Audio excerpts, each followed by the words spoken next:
Most of the world outside the Soviet Union has heard by now of the Korean Flight 007 carrying 269 persons between New York and Seoul, which strayed off course into Soviet airspace, was tracked by Soviet radar, was targeted by a Soviet Su-15, whose pilot coolly and after careful consideration fired 2 air-launched missiles which destroyed the Korean airliner and apparently its 269 passengers and crew.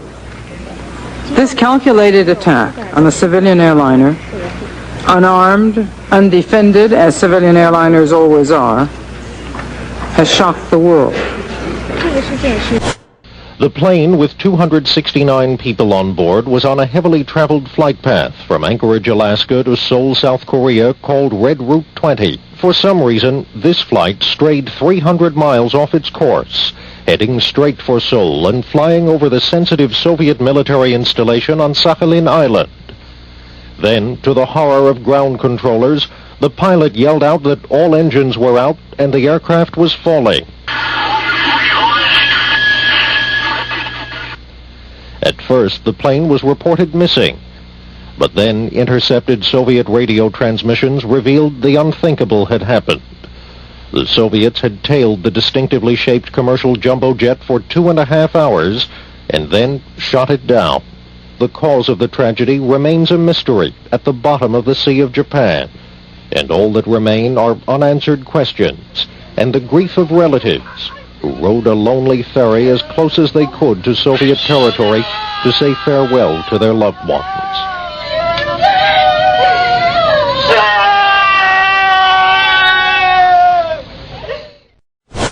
My fellow Americans, I'm coming before you tonight about the Korean Airline massacre, the attack by the Soviet Union against 269 innocent men, women, and children aboard an unarmed Korean passenger plane.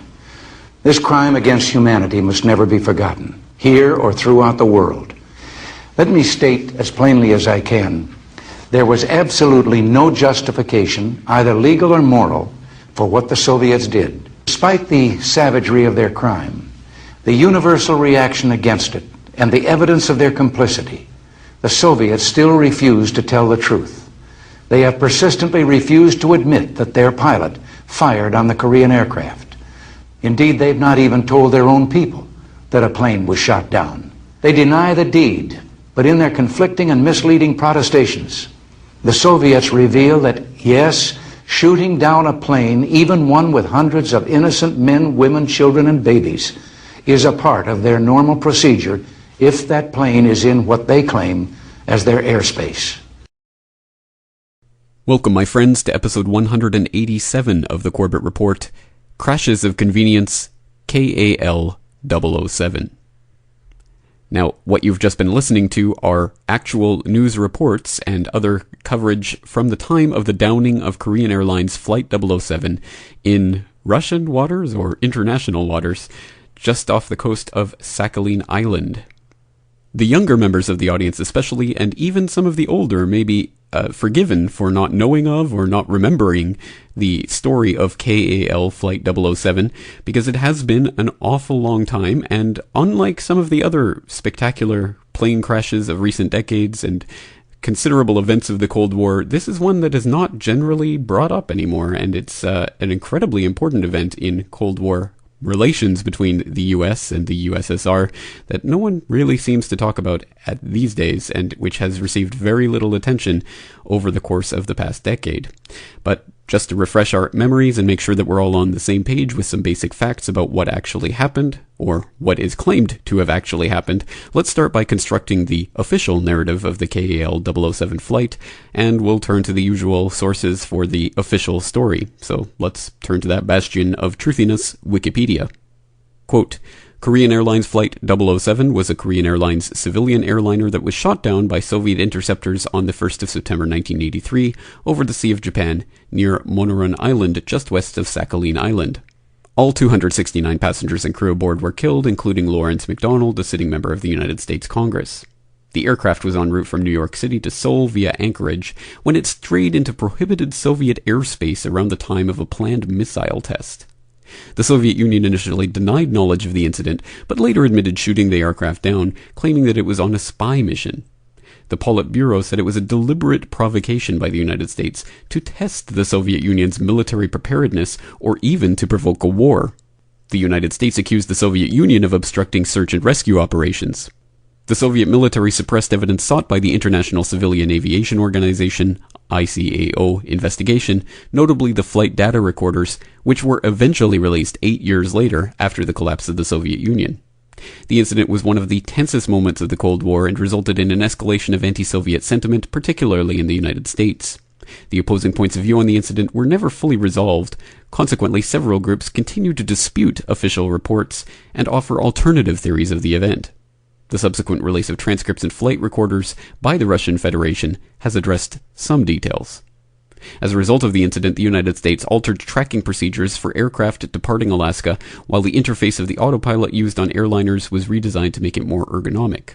President Ronald Reagan ordered the U.S. military to make the Developing Global Positioning System, GPS, available for civilian use so that navigational errors like that of KAL-007 could be averted in the future. End quote. Well, there in a nutshell is the broad outline of what we're talking about here.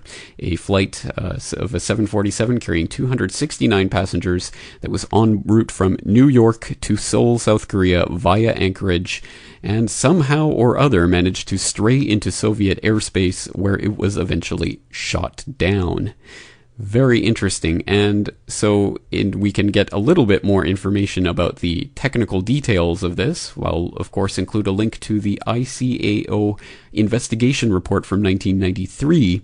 That is the second ICAO report, the one that came out after the Russian Federation had turned over the flight recorders and transcripts to the UN.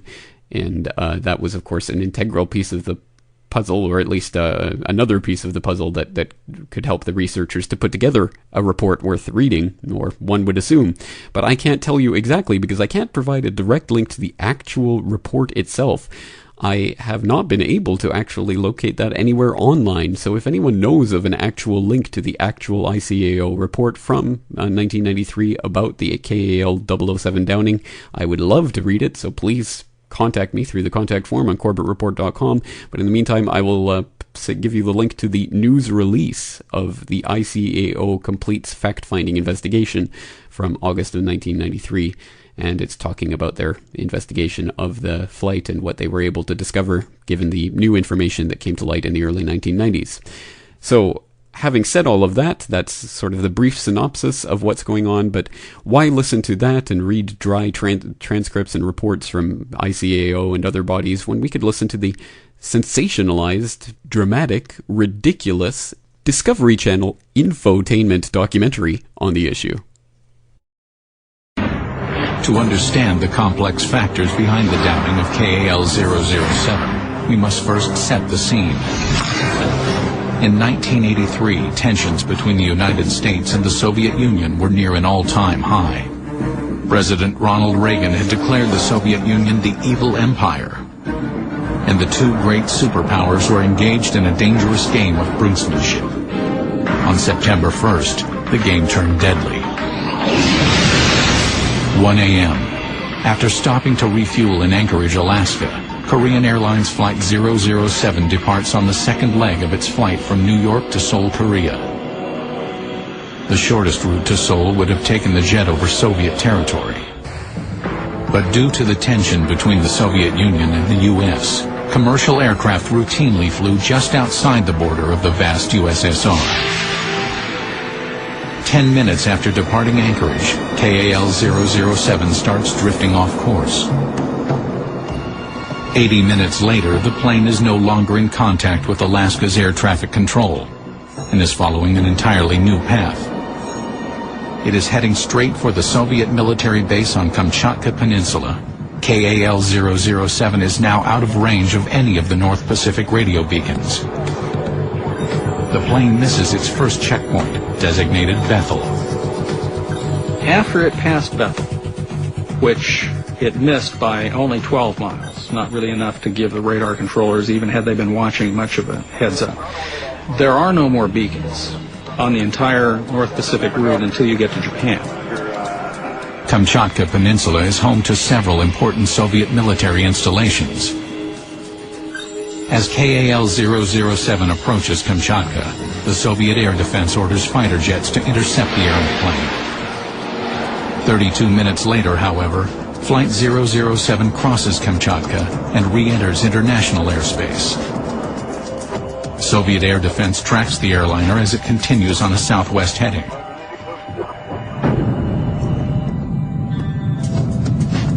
KAL-007's cockpit crew continues to make weather and location reports to air traffic controllers in both Anchorage and Tokyo, apparently unaware that they had strayed into Soviet airspace. The passengers on that airplane, even the crew, in all probability weren't even aware that they had ever violated Soviet airspace. Soon 007 approaches Sakhalin Island. Within minutes, the airliner will again be in Soviet airspace. The Soviet Defense Command orders MiG-23 and Su-15 interceptors into the air. For 20 minutes, the fighters shadow 007. The Soviets had launched aircraft out to meet the intruder, came around behind it, and followed it across the island. At 3:15 a.m. local time, the jumbo jet pilot requests permission to climb to 35,000 feet.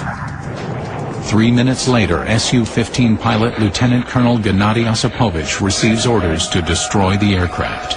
Osipovich fires his 2 missiles, each bearing 70 pounds of high explosives, and reports to ground control that the target is destroyed. It takes 12 minutes for the fatally damaged airplane to spiral 35,000 feet down.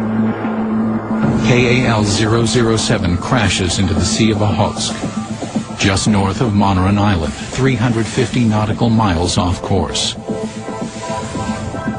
Why did the plane fly so far off its route? How could a highly skilled crew who had flown the same flight hundreds of times not realize that they were following a different flight path on September 1st? How could they fly like this? How could an experienced pilot really ignore his navigation? This remains a mystery. Lawyer Juanita Medola represented the family members of the victims of KAL-007. The claim was negligence on the part of the cockpit crew, that they had devices in the cockpit that would have let them know that they were off course in terms of coordinates, and also that they were over land when they should have been over water. So our argument was that they were totally oblivious to where they were and didn't care, or they knew that they were off course but were trying to fumble their way across the Pacific anyway. Could the Soviets have mistaken the civilian airliner for a spy plane? What? A spy plane? A 747, a passenger jet, being used as a spy plane in the Cold War to spy on Soviet facilities? Absolutely ridiculous. What kind of government or agency would possibly propound such a ridiculous conspiracy theory? Well, aside from the US government accusing the Russians of doing the exact same thing, of course. The United States guards its airspace just as jealously as the Soviet Union, but not as viciously. Soviet Bear bombers occasionally test U.S. air defenses by flying unannounced into the American air defense zone. Each time, the U.S. scrambles fighter aircraft to intercept the Soviet bombers, but only to escort them out. When it comes to Soviet airliners that stray from their flight paths, the U.S. usually does no more than file a mild protest with Moscow. U.S. officials say those stray Aeroflot flights are no accident. They cite one incident not too long ago when a Soviet jetliner managed to wander off course and overfly a Connecticut shipyard on the very day a new nuclear submarine was being launched. This is David Martin. Okay, so that does seem to be something that there were historical precedents for, so it's not absolutely outlandish on its face to claim the idea that there was a commercial jetliner being used as a spy plane to fly over military installations. Well, as long as the American government says it, it must be conceivably true, right? So at least we have some basis for some sort of claim along those lines. But how about in this specific case? Are there any facts that would tend to go along those lines, or anything that would complicate the narrative of this being anything other than a normal, regular civilian jetliner that just happened to stray off course, wildly off course, into Soviet airspace at the height of the Cold War? Well, let's turn back to the Discovery Channel documentary, in quotation marks, for more on that. And I hope you'll note that at the very beginning of this clip, of course, they use the word coincidence, series of coincidences, to introduce this topic, but at least they do cover some of the more interesting anomalies that were happening at the same time as this very flight. With KAL-007 out of radar range, a series of coincidences converged to create a tragedy. There were several other planes in the immediate area that night. Another Korean Airlines flight was en route.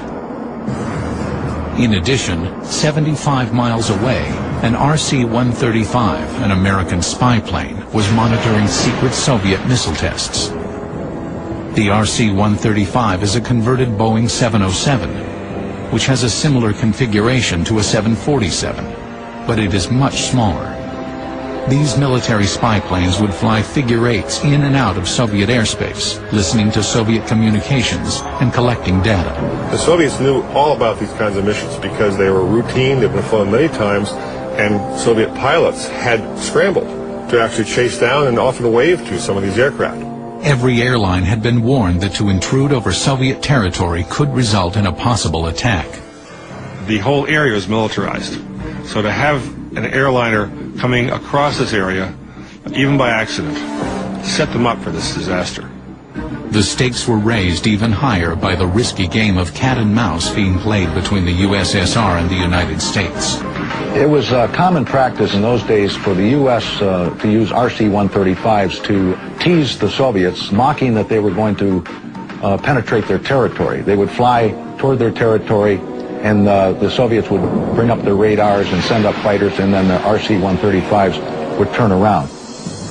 As 007 neared Soviet airspace, its flight path began to converge with that of the RC-135. The Soviets were watching the aircraft on their radar, and different radar controllers in different locations were reporting position points to a central area, and someone in that central command was plotting these positions on a map. Someone made an error in reporting these coordinates or reporting the numbers, and when they plotted it, they showed that the two aircraft had in fact moved into the same area, in fact had merged and then separated. Did the Soviets confuse the two planes and target the wrong aircraft? How could anyone familiar with aviation mistake a Boeing 747 for another aircraft? There are numerous superficial similarities in that they're both large swept-wing, four-engine, low-wing jet transports. Both airplanes were just unpainted natural aluminum on the bottom of the wings and the bottom of the fuselage, so the coloration would be similar. If the Soviet fighter planes had approached the suspicious aircraft from behind and below, they would have seen an outline matching a 707. And a 707 converted into an RC-135 was what they were expecting to find. In order to clearly identify the plane, the fighter pilot would have to approach it from the side, where he would have seen the distinctive hump of the 747. Retired Army General Anatoly Kornikov was the chief commander of air defense for Sakhalin Island. We discovered an unidentified plane heading towards Sakhalin. Radars were activated and interceptor pilots ready in their cockpits. Soon we could identify the plane. It was still far away. I immediately decided to launch interceptors on duty into the air. Lieutenant Colonel Gennady Osipovich was one of the fighter pilots sent to intercept the intruder. I took off. They gave me the course immediately northeast because the plane was coming from the north, from Kamchatka. At first I didn't expect it to be a military flight, but then they told me to activate my weapons and aim them at this target. General Kornikov claims every effort was made to identify the errant aircraft. We were making sure that the flashing navigation lights were on. The pilot said, yes, the flashing lights are working. A flashing light indicates that a plane is carrying civilian passengers, but this made little difference to the Soviet general. Judging by the shadow and configuration, he said it looked like an RC-135. I reported that I was ready to fire. No, they said, wait, don't shoot, don't fire your missiles. Approach his altitude and force the plane to land. In other words, they really didn't want to destroy it. I approached its altitude about 10,200 meters with readiness, and I started to flash my warning lights. This is a well-known international signal. You are in violation. I did it again, but again he didn't answer. I reported that he wasn't reacting. They told me, fire warning shots from your cannons. I moved even closer to it and shot first in a direction like this, parallel to its flight path. I fired about 4 rounds of warning shots and turned a little and fired another shot. And again, there was absolutely no reaction and no transmission from it. The Soviets had to make a decision. The Boeing 747 was nearing Sakhalin Island, home to 6 military airfields and the gateway for the Soviet fleet to the Pacific Ocean. The plane was already approaching the island west coast. When I reported that the plane is absolutely not reacting and it's flying over our base, they gave me the order to destroy the plane. Curiouser and curiouser. So this flight was flying that route over Soviet airspace at the exact same time as Soviet airspace was being invaded or infiltrated or flown over by an RC-135 spy plane that was spying on Soviet military installations during a missile test, and their paths did converge at one point. And this is all admitted in the official narrative of what actually happened that day. So none of this is actually even disputed. Well, it does at least bring to mind specters of Operation Northwoods, and I will of course put a link so people can go and refresh their memory with that plan, but it did include the idea of painting up a military jet, a drone aircraft, to look like a civilian jetliner, to be blown up over the Atlantic to make it look like the Cubans, act of Cuban terrorism in order to justify an invasion over Cuba. So the idea that the military would go to the extreme of painting up a plane to actually look like a civilian jetliner is not outside of the realm of possibility. And although I'm certainly not saying that's what happened, I have absolutely no basis for asserting that, but it does at least draw that historical parallel to mind. But in order to find out a little bit more about this idea, we can turn to the New York Times from 1996, which released an interview with the man who flew the Su-15 that actually shot down Korean Airlines 747. And that's in a story that you can access from nytimes.com under the headline, "Ex-Soviet Pilot Still Insists KAL-007 Was Spying." Gennady Osipovich held up his thick hands to show how 13 years ago he maneuvered his Su-15 fighter to blast a Korean 747 airliner out of the sky. It was the morning of September 1st, 1983, and Lieutenant Colonel Gennady Osipovich's unit had scrambled from its secret base on Sakhalin Island to intercept an intruder. After trailing the unidentified plane for more than 60 miles, the Soviet pilot zoomed alongside to get a look for himself. "I was just next to him, on the same altitude, 150 meters to 200 meters away," he recalled in conversations with a reporter this weekend. From the flashing lights and the configuration of the windows, he recognized the aircraft as a civilian type of plane, he said. "I saw 2 rows of windows and knew that this was a Boeing," he said. "I knew this was a civilian plane, but for me that meant nothing. It is easy to turn a civilian type of plane into one for military use." Minutes later, he fired 2 air-to-air missiles, sending Korean Airlines Flight 007 crashing into the sea, killing 269 people and causing what President Boris N. Yeltsin has called the greatest tragedy of the Cold War. 13 years after the downing of KAL-007, debate still rages over whether the Soviet Air Force showed a reckless disregard for human life and why the Korean plane was so far off course. Osipovich's brush with notoriety began when he was recalled from vacation in August 1983 and put on temporary duty. For several days he lived in a small house at the end of the runway at the secret Sokol, or Falcon, base. On September 1st, his unit received an urgent order to take to the air. An unknown aircraft had passed over Kamchatka Peninsula and was heading towards Sakhalin. "For us, that is everything," he said, recalling the order. "It means that we just have to go up and kill someone." Colonel Osipovich was directed toward the intruder and intercepted the plane about 95 miles from Soviet airspace. He maneuvered behind the plane and from a distance of 13 kilometers, nearly 8 miles, soon had him in his sights.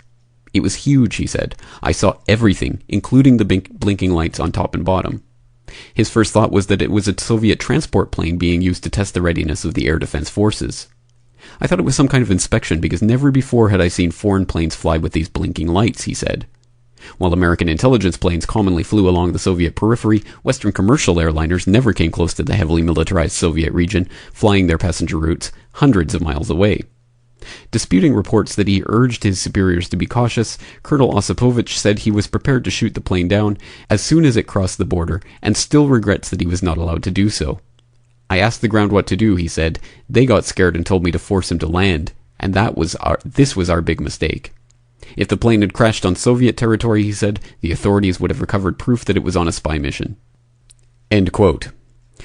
Well, that's the long and short narrative of Colonel Osipovich, and you can go and read the full interview to find out some of the more of the details about that. But as far as 1996, as late as 1996, I should say, he was still saying and holding by the idea that this was a spy plane that he had shot down, and is claiming that because the wreckage landed in international waters, well, there was nothing, they couldn't recover all of it, and therefore they couldn't prove that it was a spy plane, but it was enough for him. Well, that's an interesting thread of the story, and one that we will pick back up a little bit later, but first, we should perhaps take a moment to take stock of what we've learned so far, and ask, why are we covering this at all? Why is this in an episode of the Corbett Report entitled Crashes of Convenience? What is the connecting thread here? And that's a very good question, and one that I think we can begin exploring with this clip. As they unfold in the shooting down of a Korean jumbo jet off the coast of a Soviet military outpost. Among those killed when the plane came down was a Georgia Congressman, Larry McDonald. We'll find out what his wife has to say. She believes there was a conspiracy to kill her husband, and she is thinking now about trying to succeed him in Congress. We'll see what Kathy McDonald has to say about the death of her husband and find out what she wants this country to do about it. Well, that obviously raises the question, who was Larry McDonald? And that would be the obvious question to ask at this point, but like any human life, that's a question which would have numerous answers and would depend on whom you are asking it to. And I guess we could start by asking it of the U.S. government itself. And if you go to bioguide.congress.gov, you can find his official congressional biography, in which states McDonald Lawrence Patton, a representative from Georgia, born in Atlanta, Fulton County, Georgia, April 1st, 1935, educated in the public elementary schools of Georgia, graduated Darlington High School, Rome, Georgia, 1951, Davidson College, North Carolina, 1951 to 53, MD, Emory University School of Medicine, Atlanta, Georgia, 1957. Postgraduate training in urology, University of Michigan, Ann Arbor, 1963 to 1966. Practiced medicine in Atlanta. Served in the United States Navy, 1959 to 1961. Chairman, Vice Chairman, Georgia State Medical Education Board, 1969 to 1974. Elected as a Democrat to the 94th and to the 4 succeeding Congresses, and served from January 3rd, 1975 until his death on September 1st, 1983, caused by the mid-flight destruction of Korean Airlines Flight 007 by the Soviet military over the Sea of Japan. Was a resident of Marietta, Georgia. End quote. But as SourceWatch.org would helpfully add, ? After reproducing the congressional biography word for word, it then adds this one sentence. At the time of his death, he was the president of the Western Goals Foundation and chair of the John Birch Society. Interesting indeed. Well, for those who don't know what the John Birch Society is, well, we'll take again, it's multifaceted and it depends who you ask, but we'll take it from SourceWatch.org. Why not? The John Birch Society is a conservative U.S. organization that was founded in California in 1958 to fight the threat of communism. It represents itself as a membership-based organization dedicated to restoring and preserving freedom under the United States Constitution. It states that its members come from all walks of life and are active throughout the 50 states as part of local chapters. The Society invites all Americans to explore its website, learn more about the John Birch Society, and consider joining with it in its mission to achieve less government, more responsibility, and, with God's help, a better world. JBS advocates the abolition of income tax and the repeal of civil rights legislation, which it sees as being communist in inspiration. For this reason, its opponents characterize it as a white citizen society dedicated to preventing minorities from gaining political power.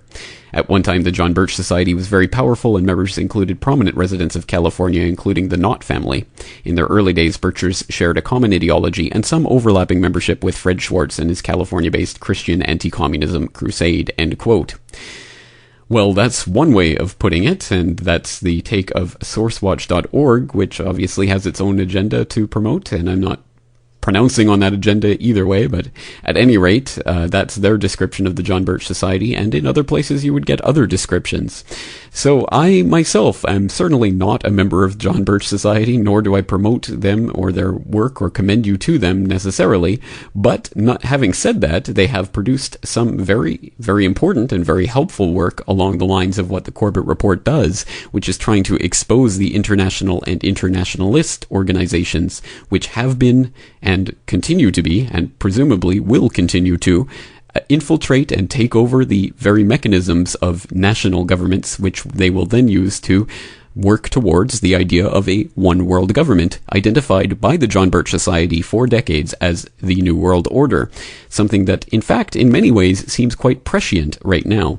And I certainly disagree with the John Birch Society and the Birchers on their fixation on the idea of communism and collectivism as being the sole enemy in this struggle, and how everything sort of comes back to that, if not necessarily communist idea, at least to the collectivist idea, because communism is no longer the terror, scourge, scare that it used to be. That's been replaced by those shadowy, scary Muslims with their big, scary beards. But at any rate, the Birch Society is still very much committed to fighting collectivism. And if that sounds familiar to you, it's because a lot of the people that we've talked about before and even featured on this podcast, I'm not sure if they have direct connections to the Birch Society or members. I have not actually even explored that, but certainly sound very similar, such as G. Edward Griffin and his identification of collectivism as the key ideology which we are facing in this battle, or even Ron Paul and his constitutionalism and return to gold-backed money and a lot of other things that are explicitly promoted by the Birch Society, who, of course, also explicitly promote Ron Paul as a top candidate for government. So, as I say, I don't come at this from a right or left angle, and I don't think that collectivism or communism is necessarily the be-all and end-all, and I certainly don't agree with certain of the Birch Society ideas or things that they advocated, or some of the things that even Larry McDonald himself advocated, such as the maintenance of basically the Red Scare, McCarthy-era types of draconian systems in the government that were set up to try to find the un-Americans and that sort of thing. Well, I certainly don't agree with that. I don't agree with the wielding of the federal government power to engage in witch hunts or anything of that sort. But I think it would be extremely unfair to characterize either Larry McDonald or the John Birch Society in solely those terms and in that framework for that ideological argument.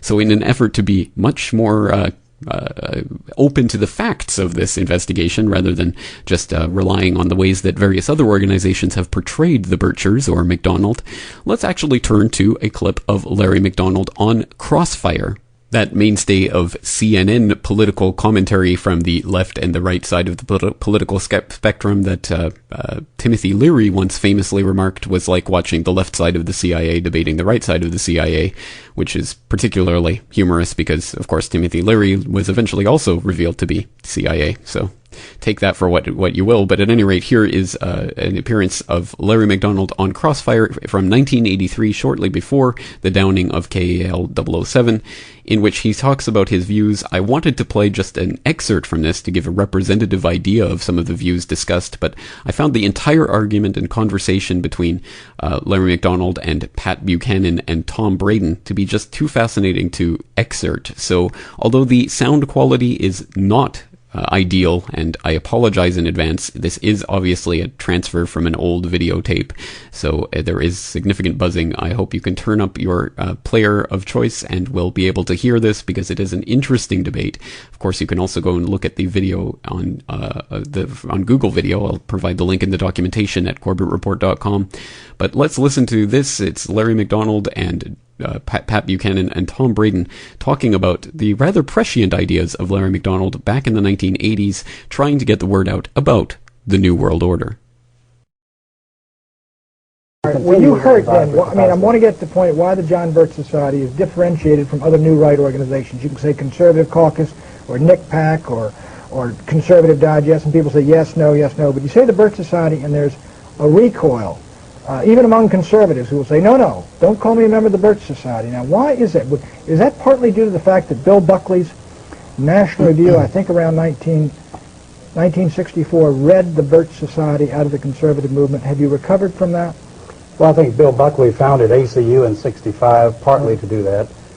Elements within National Review have also, beginning in '65, I think very dishonestly, took a very strong tack against the Society. The Society would actually be termed more of the old right. I think the definition of the new right would be vigorous and post-vigorous. Okay, but why? I mean, I don't know where you disagree with the new right people, but why do you carry around this tarnish, this taint? Well, let me give you another reason why he carries around the taint. I'd be glad to give you the answer. Mr. Welch. The reason is because the Society is the only organization in America that is organized at the grassroots level with paid coordinators, with chapters in the communities all across the country. Conservative Caucus. Not with chapters, not with a paid field staff all across the country. That's organization. And so the result is that this is the one group, I think, that those who would radically change America seriously fear. And a tremendous campaign was launched in December of 1960 to move to discredit the John Birch Society, and frankly launched initially on orders coming out of Moscow. Well, Mr. McDonald, I'm not a conspirator. I think even Buchanan would vouch for that. Well, you are Robert Welch. Robert Welch. No, I don't think so. Yeah, I'm a member of the Council on Foreign Relations. Is that a conspiracy? You've certainly. Let me just tell you what Newsweek says this. The John Birch Society considers communism only one arm of a master conspiracy in which socialist American insiders are plotting to establish world government. Now, it also says, and here's Director John McManus, that's your public relations director, saying that former Secretary of State Alexander Haig and CIA Director William Casey are two of these master conspirators who are plotting to establish world government. Now, what do you say? That kind of silly, asinine statement is what makes people laugh at the John Birch Society. Well, Tom, I'm sure being a long-standing member of the Rockefeller apparatus and as a member of the Council on Foreign Relations of long-standing, you're fully aware that there is an elitist core in this country that has seen value in subsidizing communism, of protecting communism. It has? Sure. You're accusing me of subsidizing communism? No, I'm saying because I happen to belong to a there is an elite core. Study group? No, wait a minute. There is an elite core in this country that has dominated American society. Well, I'm not one of them. Trilateral Commission. The Trilateral Commission, Council on Foreign Relations. State Department, I suppose. Well, let's face it, they've dominated the State Department for 40 years, and pretty much openly so. All right, but what are they trying to do? Well, their objective is to try to bring about a gradual transition in our society, a dissolving of sovereignty, and a moving steadily to the left on the political spectrum. Well, who are they? The elitist groups that I mentioned, particularly key individuals and policymakers in the Council on Foreign Relations. Is the International Monetary Fund part of this? Well, I would say the International Monetary Fund has certainly been set up for the purpose of facilitating that transfer of sovereignty and transfer of wealth on the road. All right, we elected Mr. Conservative. Let me just finish the point, because otherwise we're going to have a lot of unanswered questions. That you are looking at a group that has worked to bring about a dissolution of national sovereignties on the road to world government. And certainly you're familiar with local professor Carroll Quigley, who has been part of your club, in which he admitted all this. And he said in his book, Tragedy and Hope, the only thing I disagree is that we've worked to keep it a secret. And you see Arthur Schlesinger Jr. writing way back in 1947, says, yes, this is the hidden policy of America. But we can't tell the American public because they're too unsophisticated to see the value. What is the instrumentality of world government? What is the instrumentality? Of all the things to say about Arthur Schlesinger, that's the silliest statement I ever heard. He never made anything like that. Well, let me suggest that you read the May-June issue of the Partisan Review of 1947, Tom, and you can read it for yourself. It's called Arthur Schlesinger said there was a conspiracy, to promote communism. He didn't use the word conspiracy. He said the objective is to bring about... Well, let me finish. I'll tell you. He said that the objective, the secret policies, which we can't tell the American public because they're not sophisticated enough to see the value, is that through a steady result of erosion of New Deals, we bring the American society steadily to the left, and through a sound concept of benign containment, we merge into the vital center of the socialist left. Those are his words, not mine. You think John Kennedy was a member of that conspiracy? No, let me ask you this. The World Federalist Movement in the post-war era contained a lot of people who eventually broke with it, and a lot of people thought the UN, in the post-war era, looked toward world government. Sure. Indeed, they did, up until 48, 49. But a lot of them said, look, we were utopian. That's over and done with. We can't move. And a lot of them came in Kennedy's government. Schlesinger was in there when they were fighting in Vietnam, launched the effort in Vietnam. Schlesinger was behind the Bay of Pigs. In other words, look, isn't there some move that occurred in the post-war era that now has been dissipated because nobody believes in the utopian ideal of world government anymore? Well, I think there are those that realize that moving straight from a prototype of the United Nations into world government perhaps is tactically impossible. But phasing out increasingly national sovereignty into regional government and phasing out sovereignties into international treaties in multiple areas the whole movement toward, quote, interdependence. Yeah. NATO is part of the conspiracy? Well, there are certainly elements in NATO. There are people in NATO who are very strongly dedicated to the defense of the West.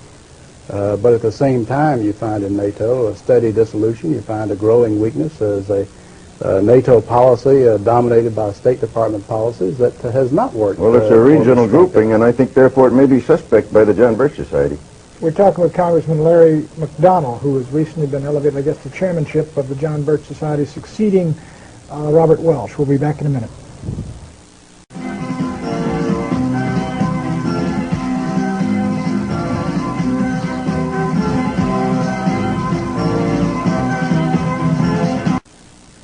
Welcome back to Crossfire. Our guest is the new chairman, recently named chairman of the John Birch Society, Congressman Larry McDonnell, a Democrat from Georgia.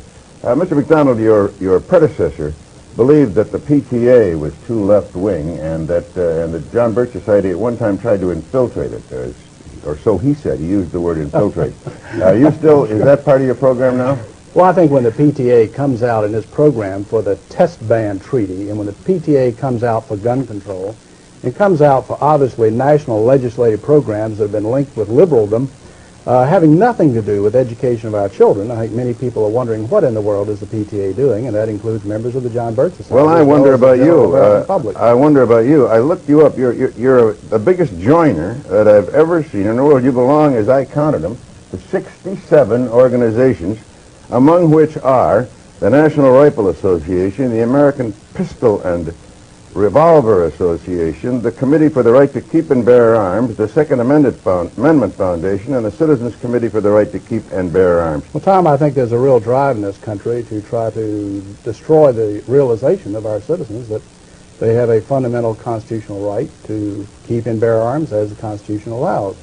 And unfortunately, there are those in our society, including elements of the PTA nationally, not always locally by any stretch, but nationally, who would believe that the federal government should restrict the right of citizens to keep and bear arms. Can I get back to What kind of grades do you give Ronald Reagan as president? And what kind of grades does the John Birch Society give him? Well, I would say in his speeches, Pat, you'd have to give him close to an A, B plus to an A. But in his performance, what's most disappointing? Well, I think the fact that the rhetoric is going one way and the record is going another. Let me ask you about this conspiracy again. Well, you can take the issue of one of the major problems of this country is inflation and the problems of the destruction of the dollar. And the fact of the matter is, in spite of promises to the contrary, Reagan has not moved to correct the deficiencies. We're now back to Keynesian economics despite comments to the contrary. Do you think that's a result of the conspiracy you mentioned? Is there somebody working on them to get the inflation so that this country will be weakened? Well, as a man who campaigned against elitism, as a man who in his campaign rhetoric said that he would not be having the Council on Foreign Relations trilateral types dominating his cabinet, he's got about 250 members of such in his administration. Well, let me ask you about Bill Casey. Now, I've known Bill. 250 members. Of the trilateral commission. I've known Bill Casey in the administration. I've known Bill Casey, the director of CIA, since World War II. As a matter of fact, in World War II, he was my boss.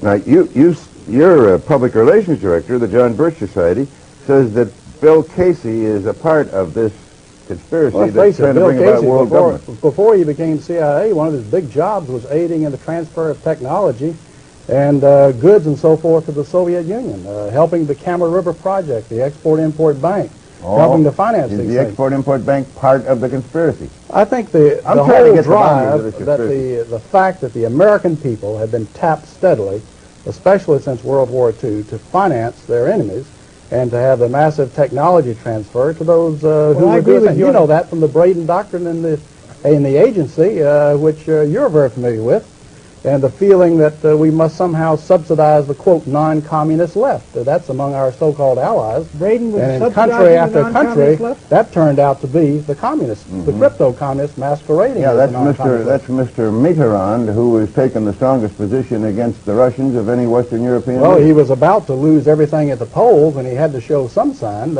It's very difficult to say exactly how far that will Congressman McDonnell, he's been Yeah. using the term conspiracy. No, I didn't use it. No, For no. heaven's sakes, Pat. The John Birch Society used I it. don't want to go through the tapes. Well, it You've used is. that Don't blame it 45 on me. He used it. You've used it 45 times. That's right. They say this is a conspiracy. All I right. want to know what the conspiracy Well, is. Tom. I'm trying to find out who's in it and what agencies of government in it, because I want to fight it along with you. You look And like... Great, Tom. Let me tell you, Tom.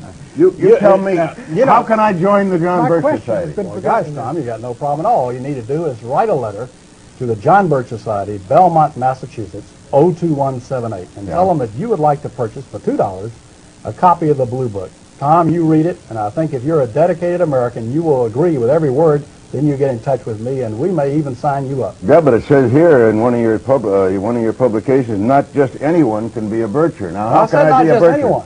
Now, if you don't believe in the Constitution and limited government and free enterprise and biblical values of morality, I believe in all those, you but would I not don't. qualify. I don't Well, believe there's a right. conspiracy. He'd make a Well, lousy Tom, candidate. Tom, you know, as a matter Is Pat of a member of the conspiracy? He's a member of the press. Let me ask you, he's used, now Mr. Braden's used for the 47th time the term conspiracy. Now let me ask you seriously, when you use people like Casey, who's on the Council on Foreign Relations, David Rockefeller's Trilateral Commission, what do you mean, or do you mean, is that your term, the term conspiracy? Well, there are many different levels of the problem. But yes, the term has been used, the term of conspiracy. When you have a group of people... I mean, they're working actively collaborating, and at the other end of that point of collaboration are communists, and on this end of the point of collaboration is Bill Casey and trilateralists and CFR Al guys. Haig. You have people who are part of the elitist structure of this country that have dominated this country openly for 40 years. I know, but they're not, is that a conspiracy? Now, wait a minute. If people quietly working together for evil objectives, two or more, that by definition is a conspiracy. You have, by their own admission, you look at The Tragedy and Hope by Professor Carroll Quigley, who's a member of this elitist group. He says, sure, we've been working this. Sure, we've been collaborating with communism. Yes, we're working for a global accommodation. Yes, we're working for world government.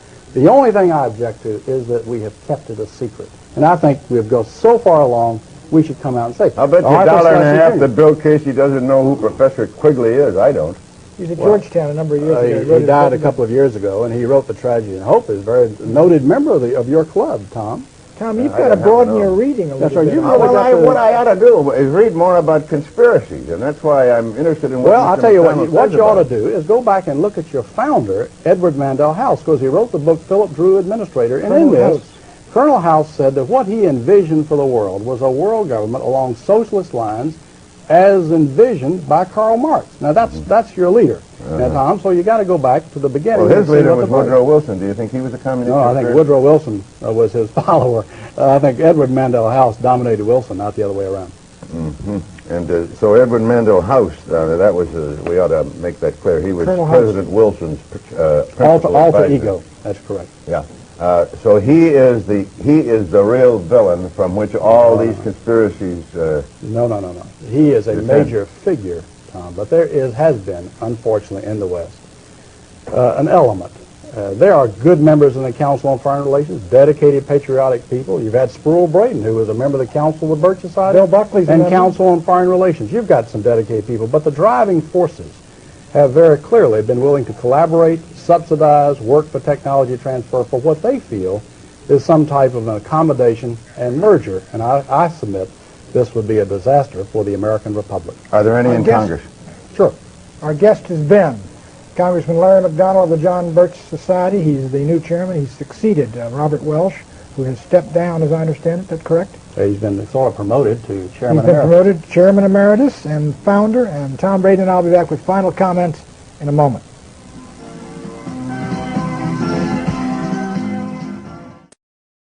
Well, in some ways, it's very depressing to note how little has changed in the past 28 years, isn't it? Especially with Tom Braden's consistent and vitriolic attacks on the idea of conspiracy. You think it's a conspiracy. There's a conspiracy. So tell us about this conspiracy. Who's behind the conspiracy?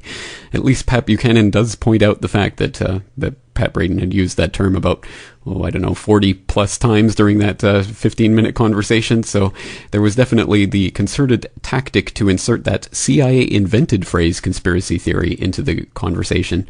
And I will direct you back to episode 50 of this podcast in order to find out more about the C word and where it really came from. But at any rate, we can see that very much similar tactics, although perhaps with a little bit more finesse, are used these days to try to discredit anyone who dares to bring up the idea that people in positions of power would actually use their power and influence in order to bring about an ideology which they openly declare themselves to be adherents to. Oh, what a ridiculous conspiracy theory that would be. Well, as I think, I certainly think that was an interesting conversation and quite prescient, considering that was, again, 28 years ago.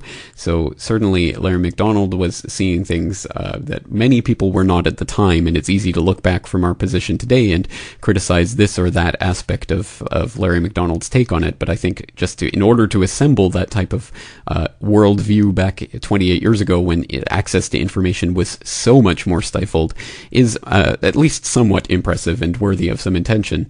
So there we have at least some interesting connection to this Korean Airlines flight. We have the man who had just become the president of the John Birch Society, a sitting member of Congress, was actually killed on board that flight as he was making his way to mark the 30th anniversary of the Korean armistice, along with other senators who, as it turns out, were actually supposed to be on that flight, but at the last minute changed their flight to another flight. But if you think this is where the story starts to get a little bit strange, well, you haven't seen anything yet. For the really bizarre ideas in this story, well, we have to turn to the immediate aftermath of the crash of 007 and the recovery, or lack thereof, of the wreckage of that flight. And things start to become very strange indeed. Well, let's turn to the Discovery Channel mockumentary once again for the official story of that recovery effort. Based on data from Soviet radar, KAL-007 did not plunge straight down after being struck by the missile. Instead, it went into a long, wide spiral. Here, on this graph, we see the plane's movements after it was hit. Here is the downward spiral with loss of altitude and speed.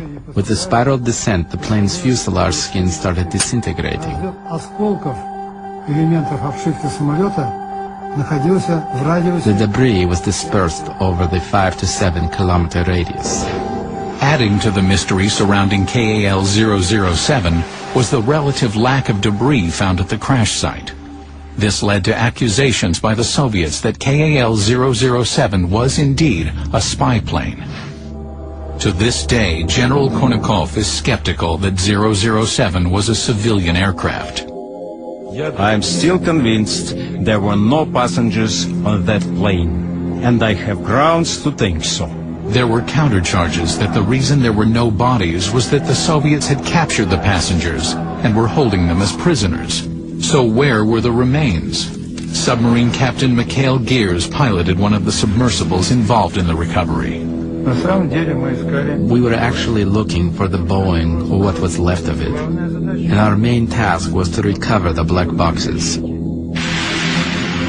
Once the Soviets found the black boxes, they needed to determine if there had been any passengers aboard the alleged spy plane. Only the parts of 4 human bodies, including 1 child, were ever recovered. We found bones and body parts. You've seen my pictures. There were many underwater creatures that immediately eat everything, including crabs, and there was a strong current there.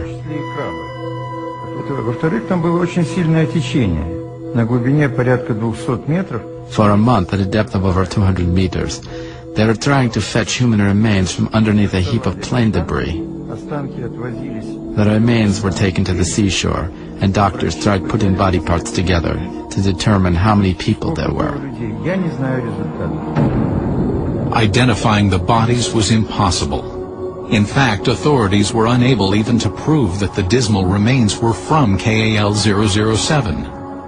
There were very few remains from the crash of Korean Airlines 007, and we now know that the Soviet ships had actually found the wreckage, and they did not either salvage the cargo or find ways to give back to the families anything of the possessions or the bodies of the passengers. There is speculation that any remains that were either recovered from the wreckage or that washed on shore were destroyed by the Soviets because they did not want evidence of what they had discovered. So where were the bodies? How could they have disappeared so quickly? Some experts believe the aircraft was totally destroyed upon hitting the water. Very little remained of the plane and its passengers.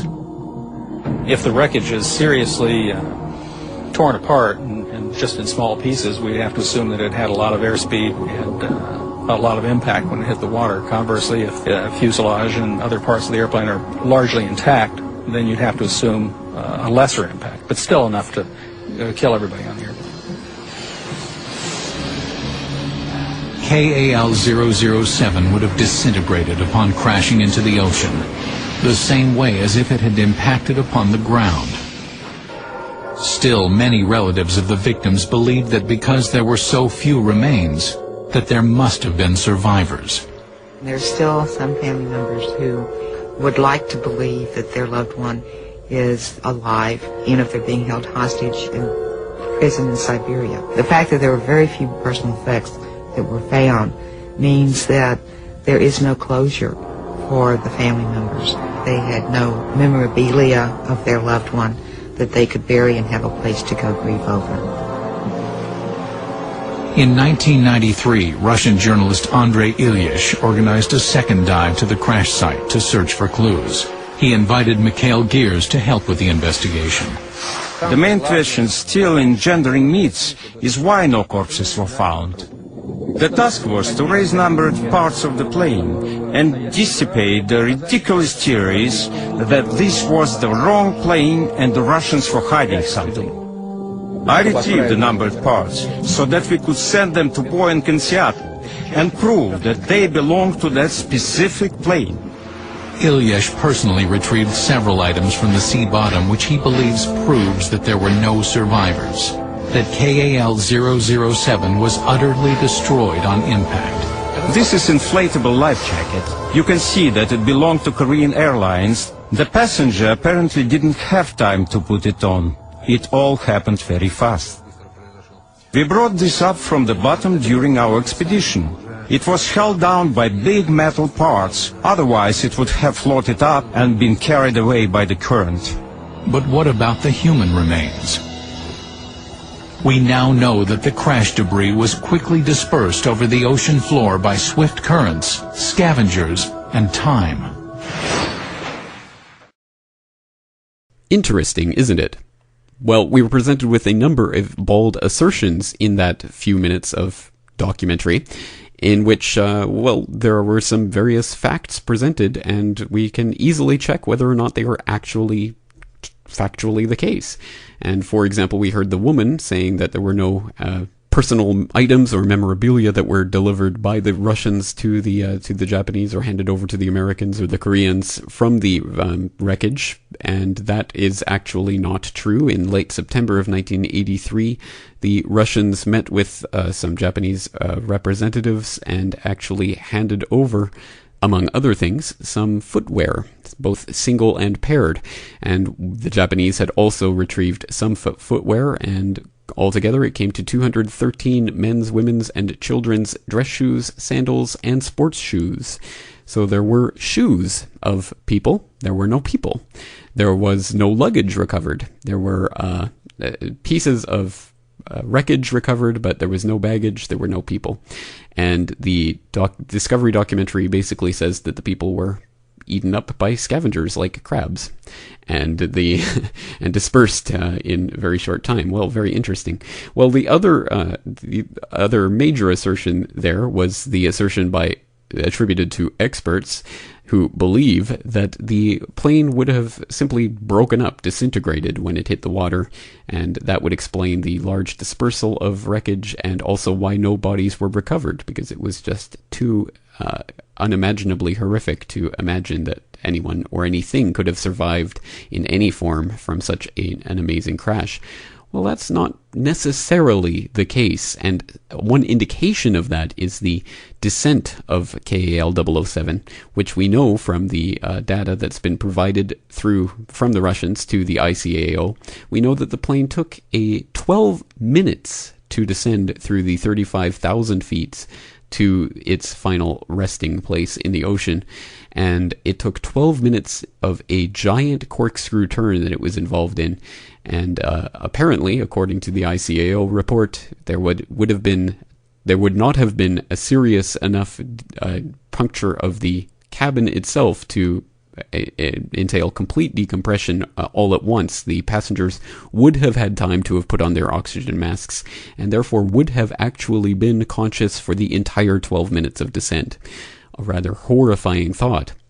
But it also leads to the idea that there was enough power in the engines for the pilots to have actually attempted a water landing. And although this sounds pretty far-fetched, it is not completely out of the realm of possibility, especially considering the flight data recorders that the Russians handed over with the voice cockpit recorders all completely go blank after 1 minute and 44 seconds after the missiles actually struck the plane. And it's quite apparent that the missiles, although they did strike and did cause decompression and obviously had a severe effect on the plane, they did not cut the engine's power, and it was not a plummeting straight down.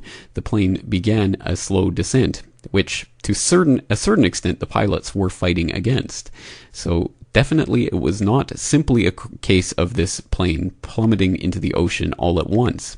So during its long and very uncomfortable, I imagine, descent, well, what was happening?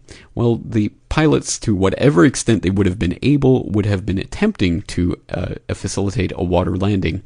And in such a case, what is the possibility of survival?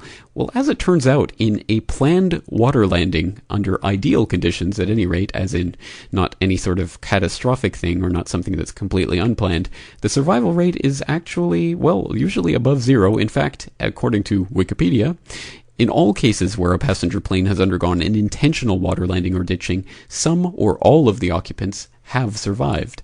And you can look at the numerous examples here from the 2009 all the way back to the 1950s, talking about case after case after case of water landings where some or all of the passengers were able to survive.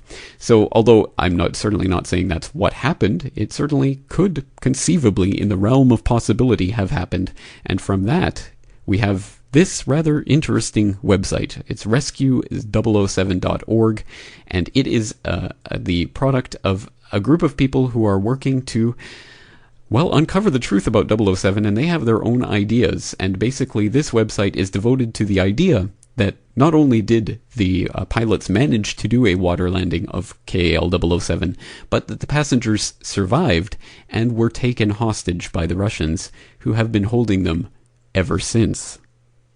Well, it sounds quite outlandish, and I must admit to a certain extent it probably is, but it is nonetheless quite intriguing, and rescue007.org still has a wealth of information on KAL-007 that I would recommend people at least checking into, because I think a number of documents and other things that they've assembled from government sources and others is quite impressive in and of itself, and in lieu of that ICAO document, probably provides the single best one-stop resource for resources on the KAL-007 disaster. And it is a rather interesting story that they have pieced together here. And basically, as I say, the thesis is that there were survivors and they were captured by the Russians. I will leave you to explore the site on your own and the wealth of information contained there, but let's just take a look at their entry on Lawrence Larry Patton MacDonald. Quote, Upon arrival in Moscow, MacDonald was taken to the Lubyanka KGB prison, where he was given the designation Prisoner Number 3. While at the Lubyanka, he was kept in isolation, taken from his cell only for questioning. Following a number of questionings, Mr. MacDonald was moved to the Lefortovo KGB prison, also in Moscow, for continued interrogation over a period of several months. In Lefortovo, prisoners were kept in cells that were artificially cooled to near freezing temperatures. These cells were about 1.5 meters on a side, or roughly 4.5 feet. The dirt floors were submerged in water, so that the prisoners either stood or lay down in mud. There might be a slanted bench against which the prisoner could lean his feet against the opposite wall. After a time in Lefortovo, Mr. MacDonald was then moved to a dacha summer house in Sukhanova, near Moscow, where the interrogations continued. Mr. Shifrin's sources indicated that they had strong reason to believe that, while in Sukhanova, MacDonald was interrogated under drugs that may have eventually resulted in identity loss. He was brought eventually to a prison in Karaganda, Kazakhstan, the region where the Soviets had important nuclear missile test ranges and similar installations. He may have been brought to this area to be interrogated by experts there as part of the effort to find out what he could say about the U.S. nuclear program and what he knew about the Soviet program."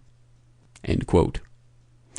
Well, again, that is a very interesting site with a lot of information, which I will leave you to explore in your own time, given the caveat that, of course, I am not propounding this as my own theory or necessarily subscribing to the theories of this website, but it is information to be taken on board at any rate. But we do have a number of different conflicting stories here, of course, not all of which can be true, from the idea that this KAL-007 was a spy plane that was being used to spy on military installations during a sensitive Soviet missile test that was shot down because of its spying, to the idea that the Soviets had shot down this flight, perhaps even in an attempt to specifically gain access to MacDonald, or had forced the flight to land without even shooting it down, perhaps, might be one of the theories. Or we might have the idea that the powers that be were uncomfortable with MacDonald letting loose their plans and had the entire incident staged as part of a giant plan to get rid of their opposition. Personally, I'm going to remain agnostic on this one. I certainly find it highly unlikely that this was somehow manipulated to that much of an extent, but it is nonetheless an open mystery as to how KAL-007 really managed to get so far off course with pilots who, of course, not only had decades of experience, and including military experience, but pilots that had even flown this exact same route for years on end, including even flying the president of their own country on that route. I mean, this was not something that was done by a bunch of rank amateurs who didn't know the difference between flying over water and flying over land. So, again, there are numerous things that are left unexplained with this, and however the crash occurred, it was nonetheless a crash of convenience for those who would prefer not to have someone in Congress questioning their agenda. And on that note, we'll leave today with the reminiscences of Larry MacDonald by none other than Congressman Ron Paul, another congressman who, well, has had his share of interesting moments, I would say, including the Bilderberg 2008 leaked information that Ron Paul was potentially a target for assassination by the global elite. So on the words of Ron Paul, I will leave you today to begin the exploration of this rather mysterious flight KAL-007 for yourself and pondering the various mysteries on your own. That's it for today. I am your host, James Corbett, asking you to join me again next week for another edition of the Corbett Report.